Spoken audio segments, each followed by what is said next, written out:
Kia ora and welcome to Business Your Way, a podcast where I take you behind the scenes and look at the strategies, systems and support needed to grow and scale an online service business. One that not only supports you and your family financially, but one that gives you the freedom to live the life of your dreams.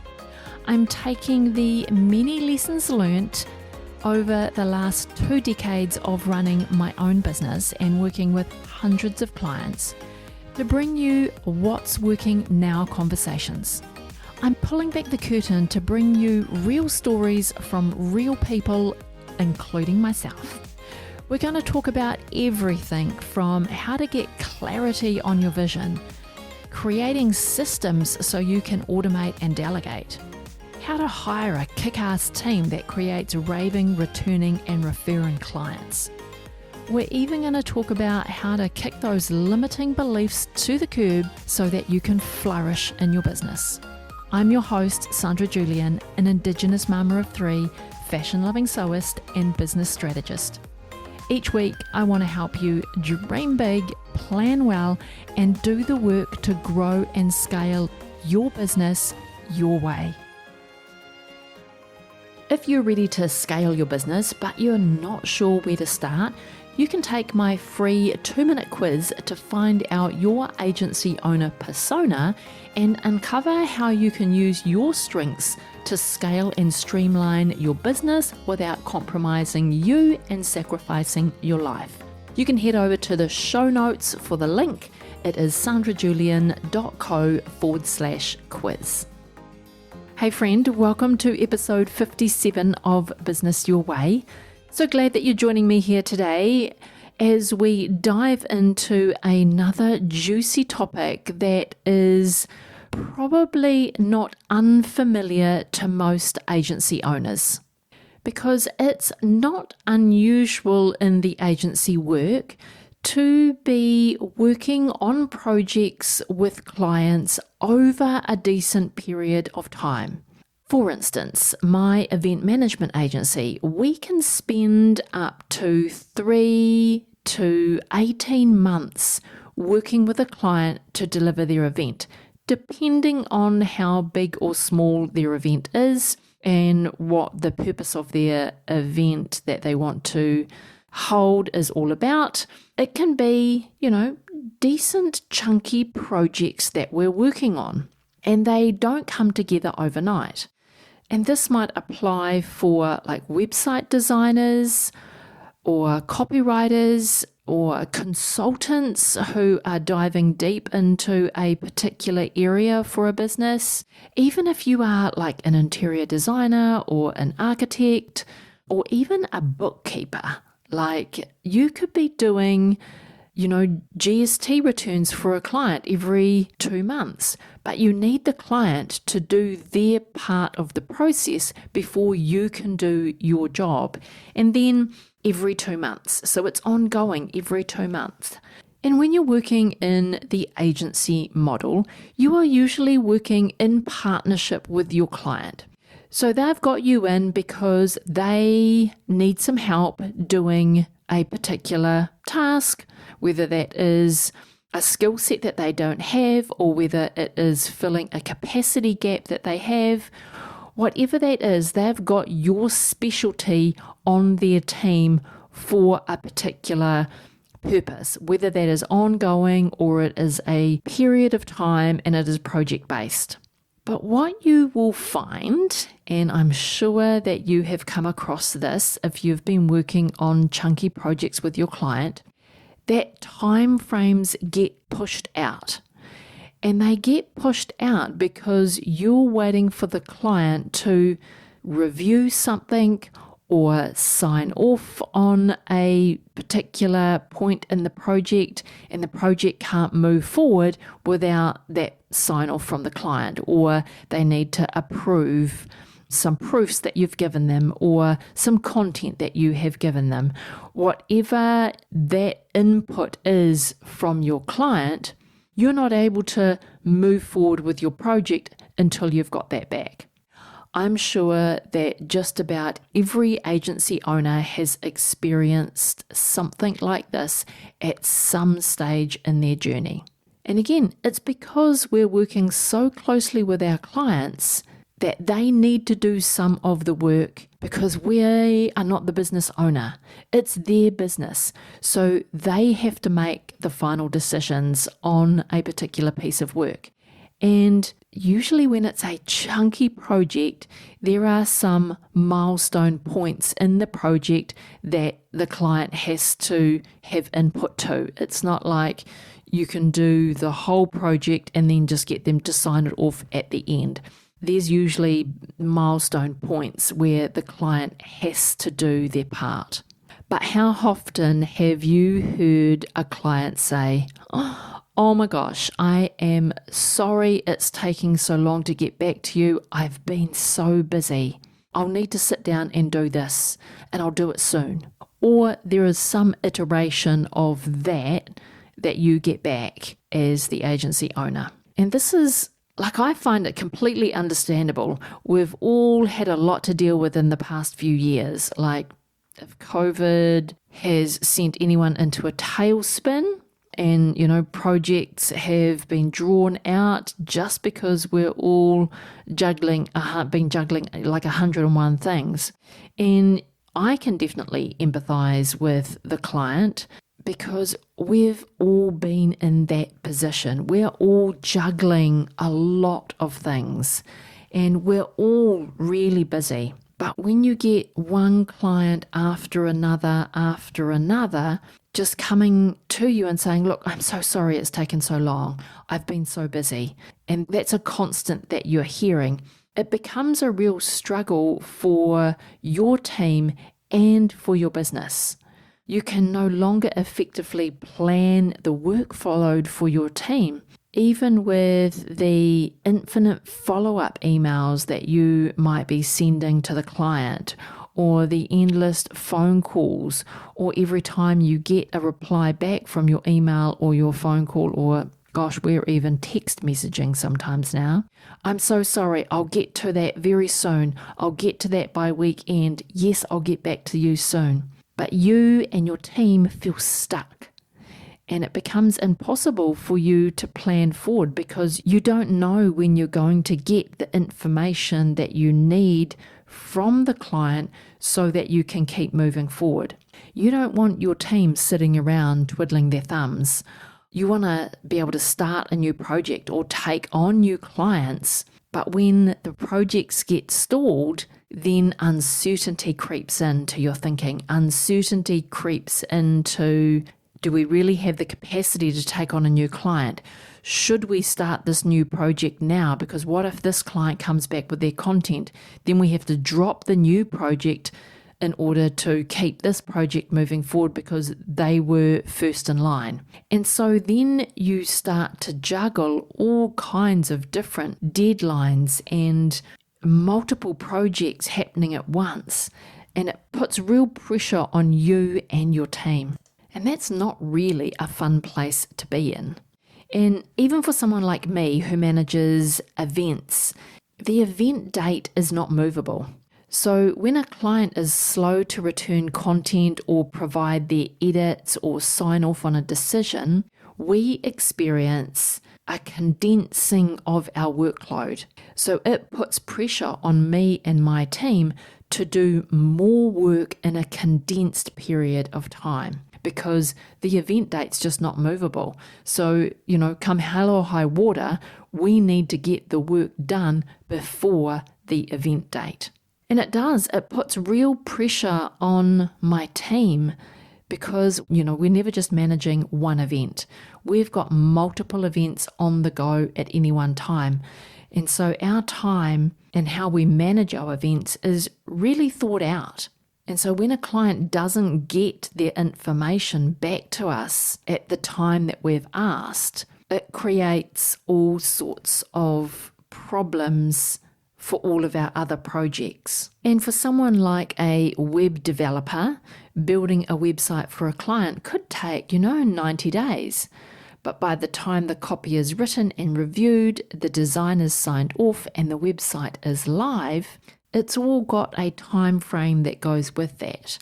But when the client doesn't do their review, gosh, there's no deadline like the event that they're working to. So the go live date of the website just keeps getting pushed out and getting pushed out and getting pushed out. So for every delay that the client takes in getting the content back to you, the go live, which is the project completion date, just keeps getting pushed back.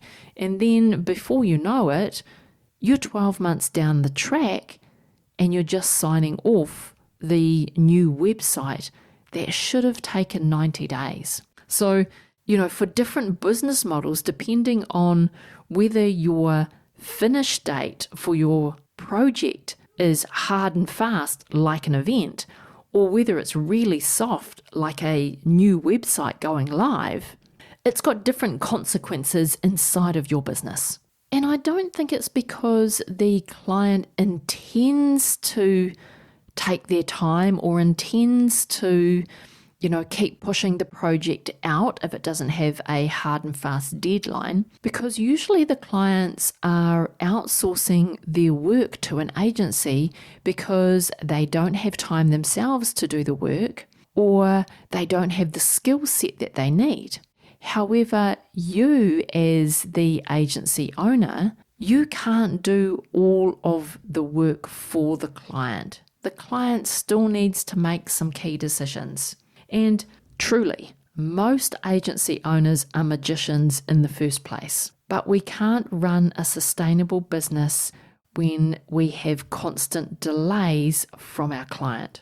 So let's talk about some of the strategies that you could implement to reduce these pesky delays that has all of these implications for your business. We want to address this problem, because if this problem continues to occur client after client, project after project, you're not going to be able to sustainably scale your business. Well, let's not even talk about scale, just have a sustainable business where you're not working all kinds of hours and sacrificing other areas of your life to meet client deadlines because the client has been too busy. So one strategy that you could consider is implementing a done-in-a-day business model, also known as the one-day intensive or the VIP days. These are where a client pays you for one day, maybe 2 days, to just work on their project. They are specific days allocated in your calendar. They book their VIP day, you collect everything you need ahead of the VIP day, and then you dedicate a block of time to get that work done. This is usually promoted as a really good business model for freelancers or small agencies of maybe 1 to 3 people. However, not all projects can be managed like this.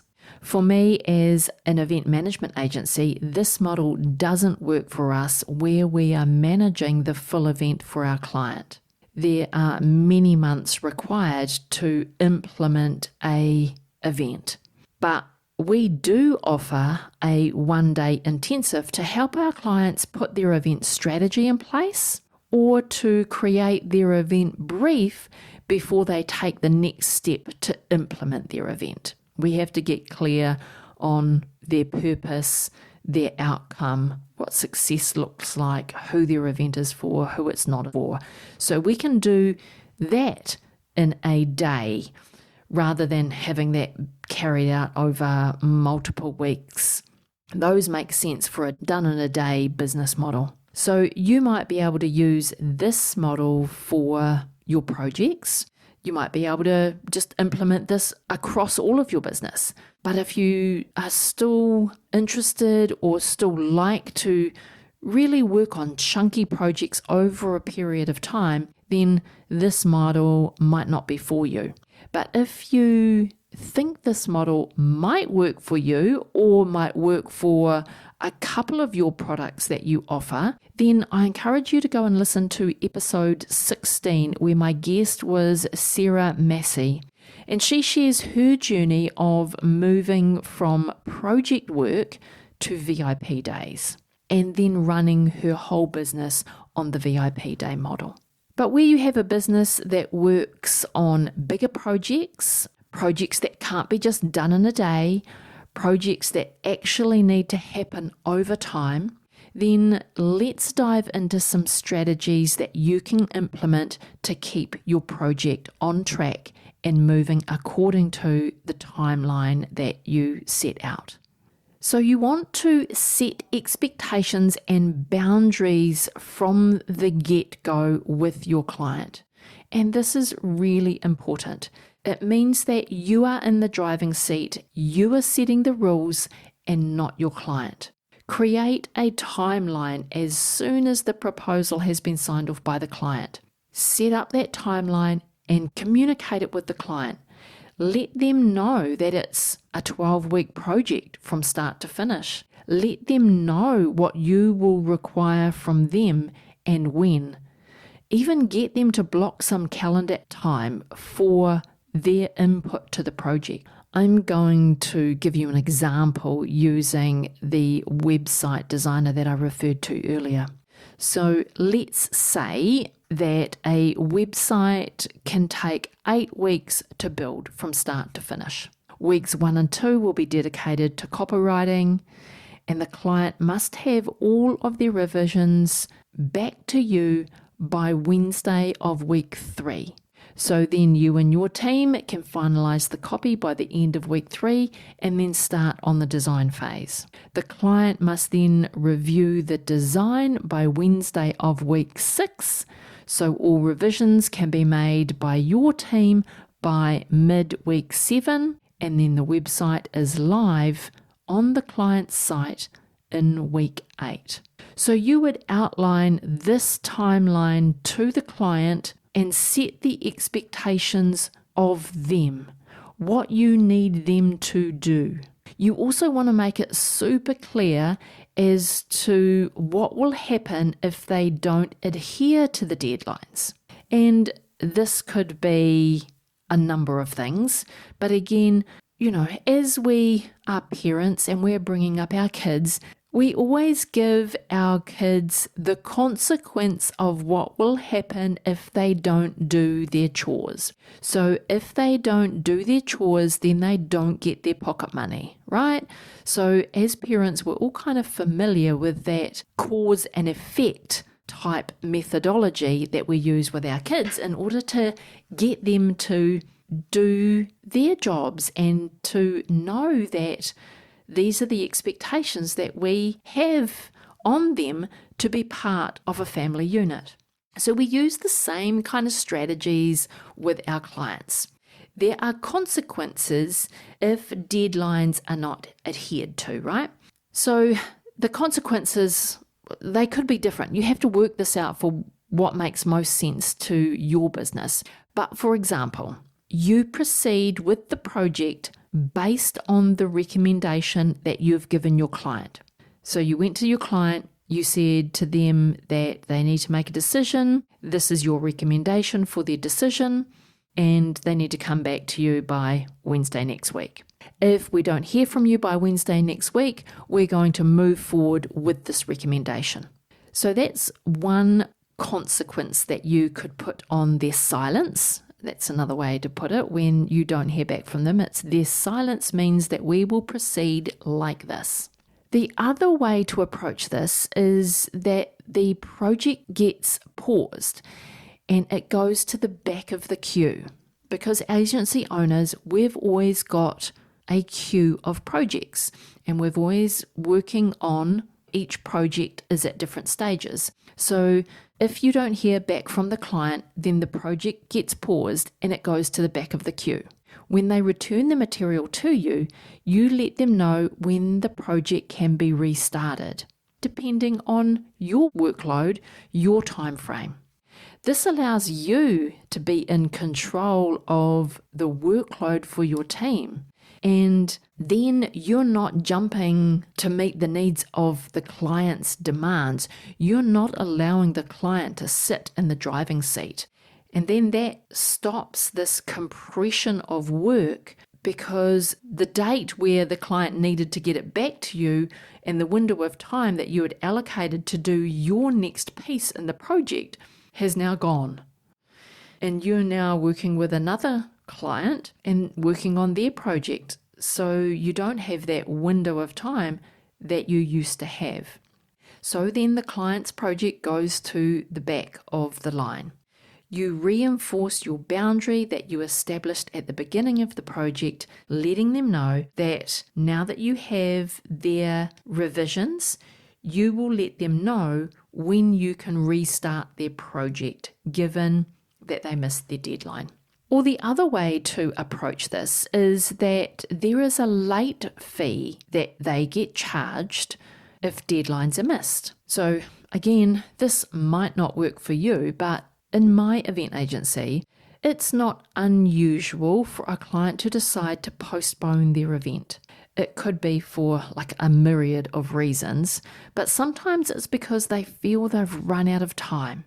They feel that they haven't given themselves enough of a runway to get the project done, because now they've got delays in the things that they have to do.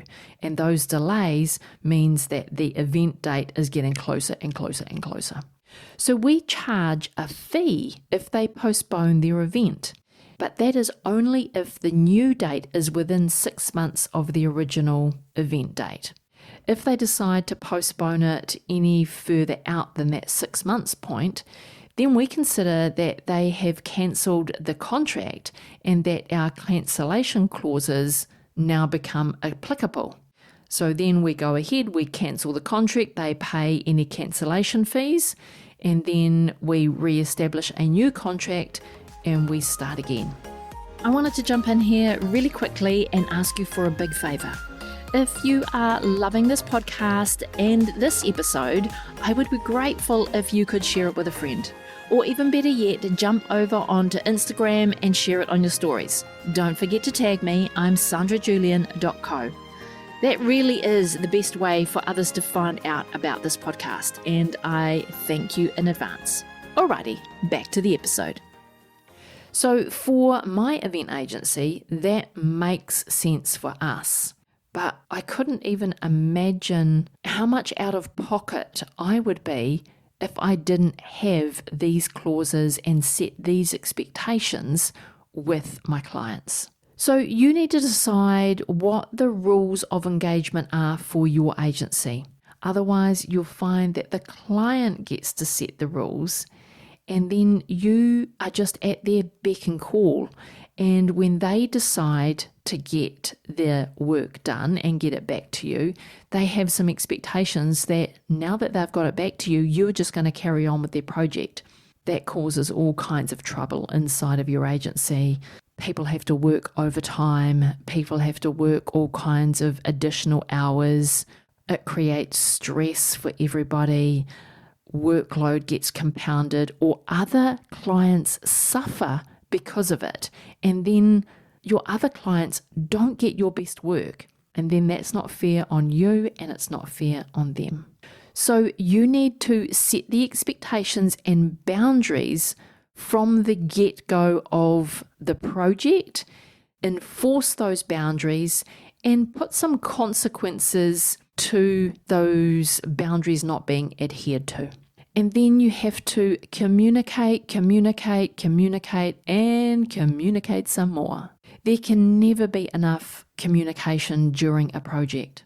In my event agency, I schedule frequent meetings with my clients, and all calendar invites get sent at the beginning of a project usually. The meetings are put into the calendars from the very beginning of the project because it keeps us both accountable. It keeps me and my team accountable, and it keeps the client accountable.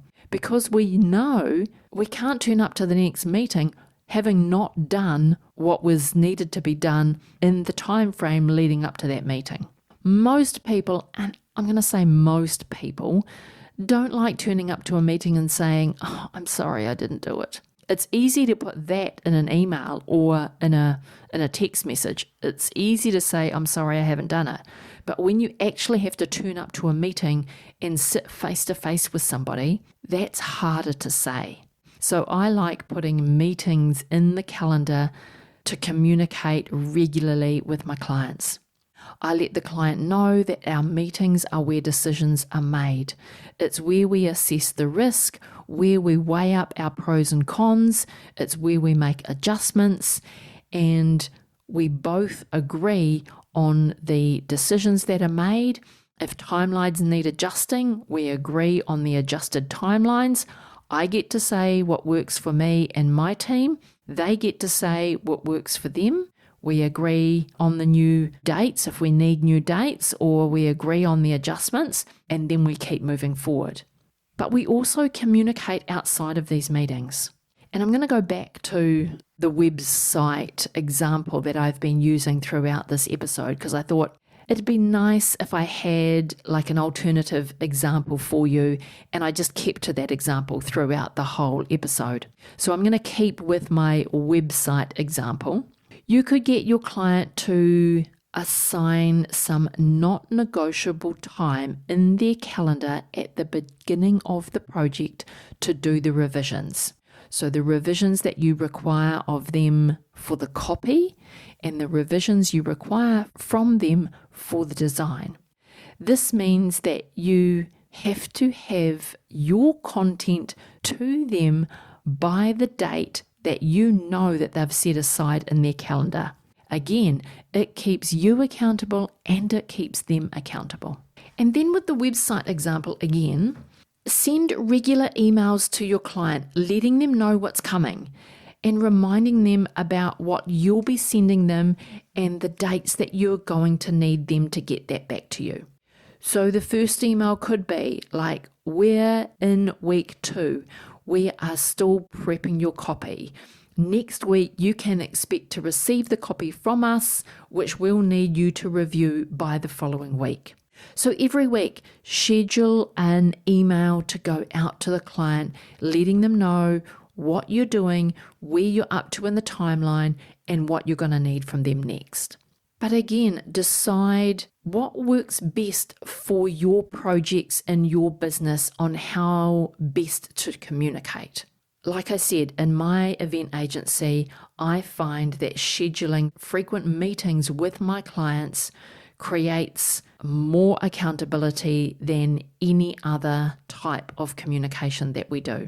We do regular email updates, regular maybe phone calls in between the meetings where we need to keep things moving. So it's a quick check-in, it's a quick touch base, making sure that we've got what we need to keep progressing. So you need to decide what is the best communication plan for the project that you've got. When you instigate the communication with the client and when you let them know what's coming and what you expect from them, it keeps you in the driver's seat. They've engaged you because you are good at what you do. Don't then let them be in the driver's seat. And I know that I have done this. I have been the terrible client. And it's because the person or the agency that I've engaged to do the work has allowed me to delay and delay and delay.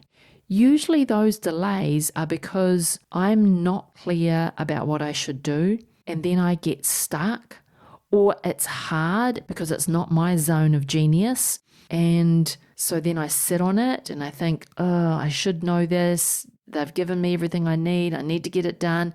I procrastinate, I put it off, and the client lets me do that. So don't be that agency or don't be that service provider who allows your client to keep postponing and to keep putting it off. Check in with them. What are you finding hard? What are you struggling with? Shall we jump on a phone call? Can I answer any questions for you? How are you doing? Constantly check in with your clients. especially when the project is with them for review or for sign-off or approval or whatever that piece is that is back with the client. Check in with them, see how they're doing.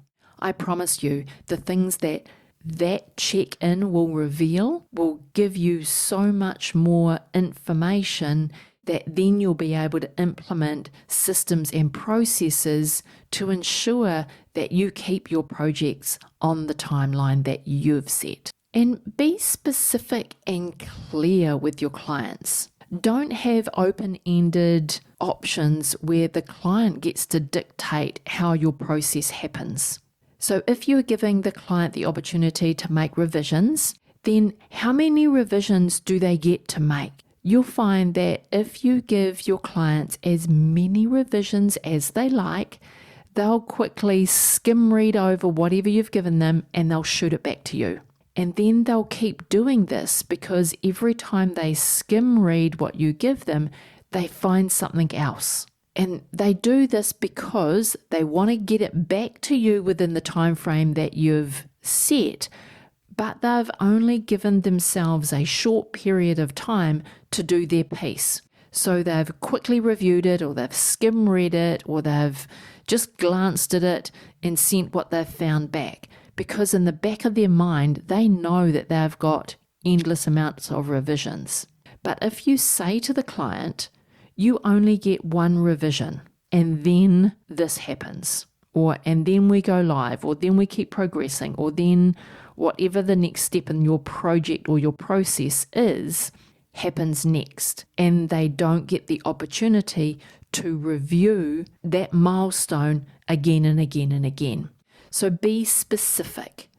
You only get to revise this once, then this happens. What you'll find is that the client then knows that they only get one chance. So they will allocate a chunk of time. They will sit down and they will give it their full attention, and they will go through the content you've given them or the approval that they need to sign off on. They'll make sure that they get it right with their one revision. So in my event agency, we have let's go back even a step further. In my event agency, we provide registration management services.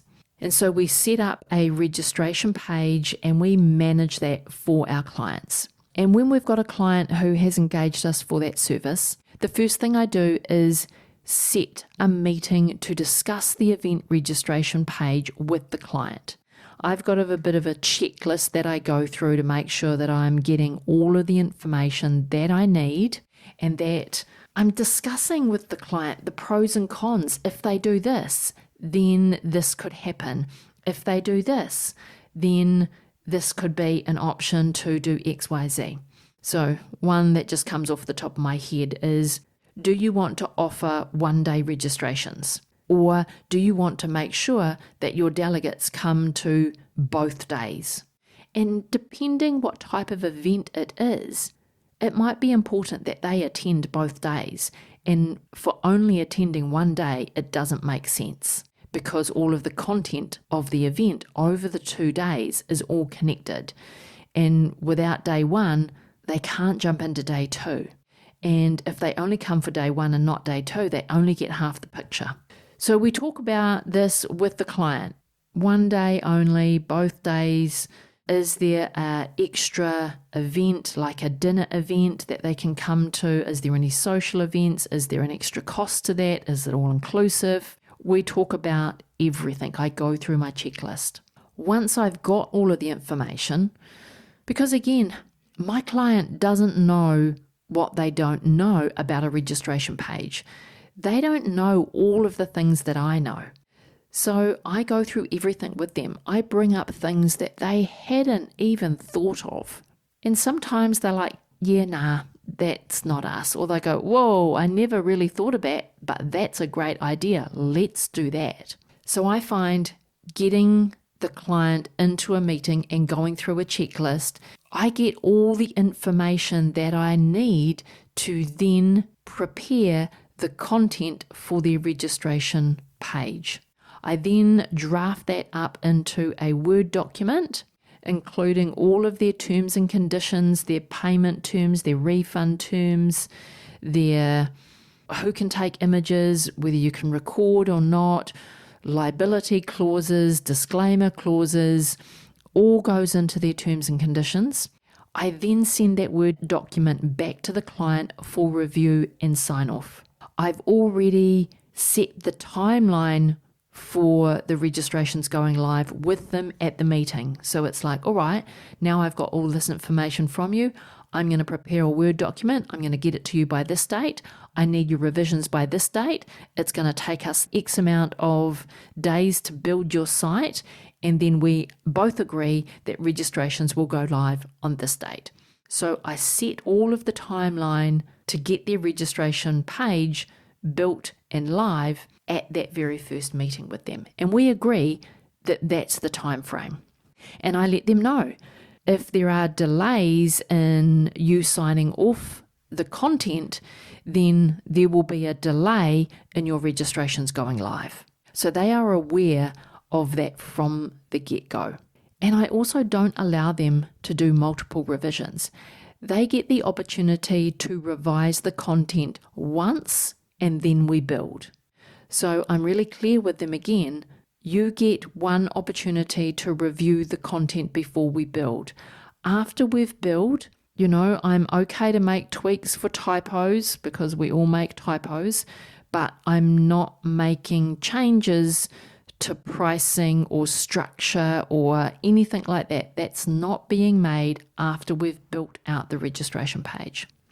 So be specific and clear with your clients. If you offer revisions, how many do they get? Specificity wins the game every time. Alrighty, so let's recap what we've covered today. I know that was a lot.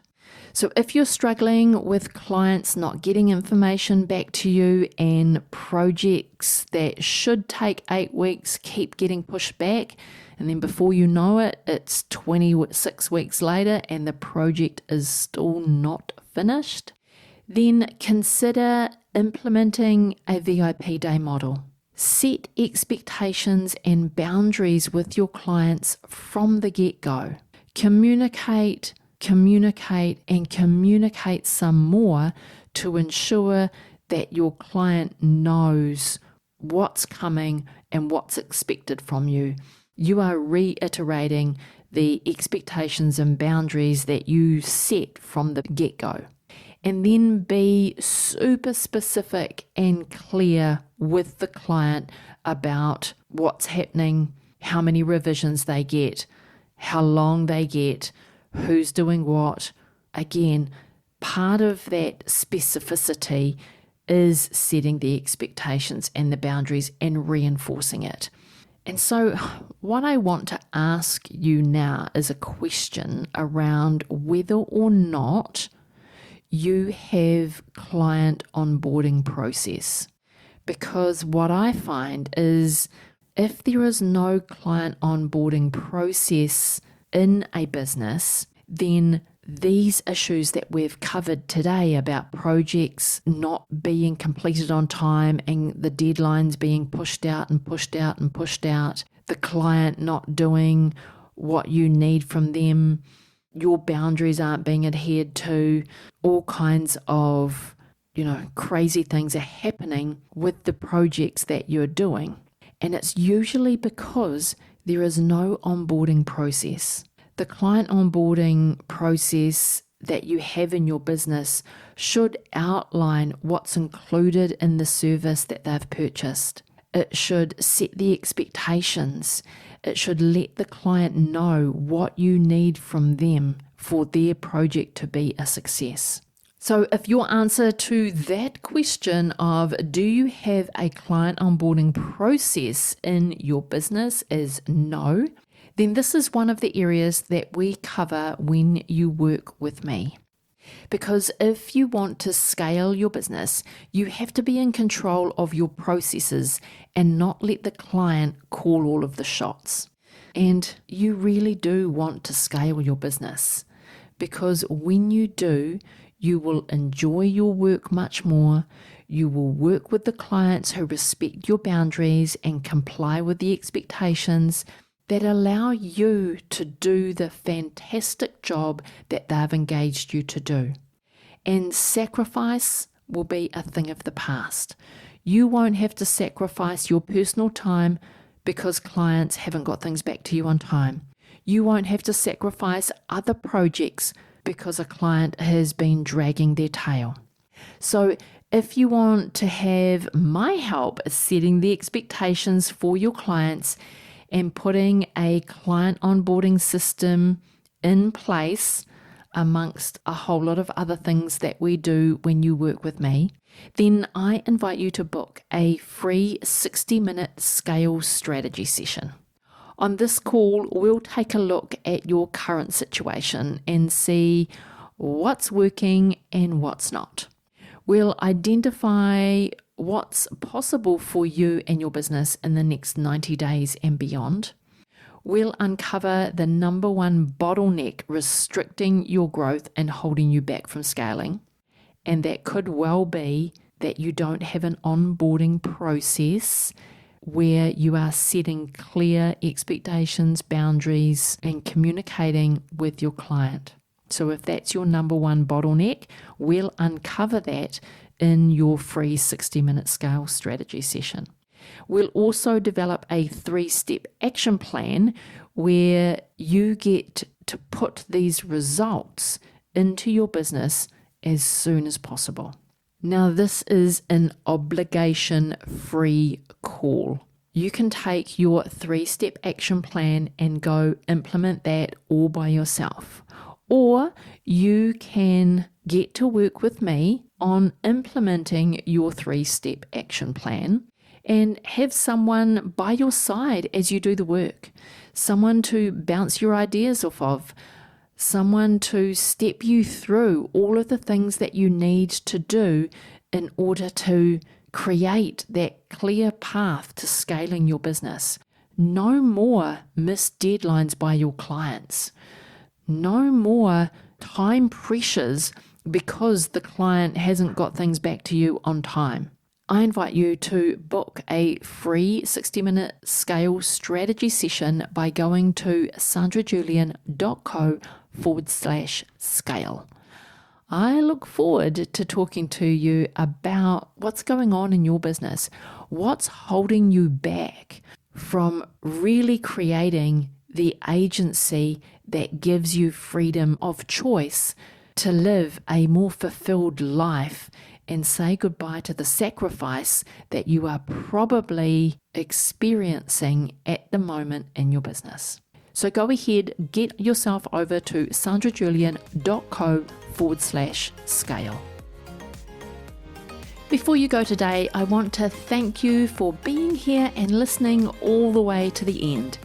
All the links to this week's episode can be found in the show notes, and you can read a full blog of the episode at sandrajulian.co/podcast. If you enjoyed today's episode, make sure you hit that subscribe button and get new episodes as soon as they're released. If you'd like to reach out to me and chat about anything on today's episode or any of the previous episodes on the podcast, then I've got a link in the show notes so you can leave me a voice message or a video message. I really do look forward to hearing from you. Alrighty, have a productive week and I will talk to you again real soon.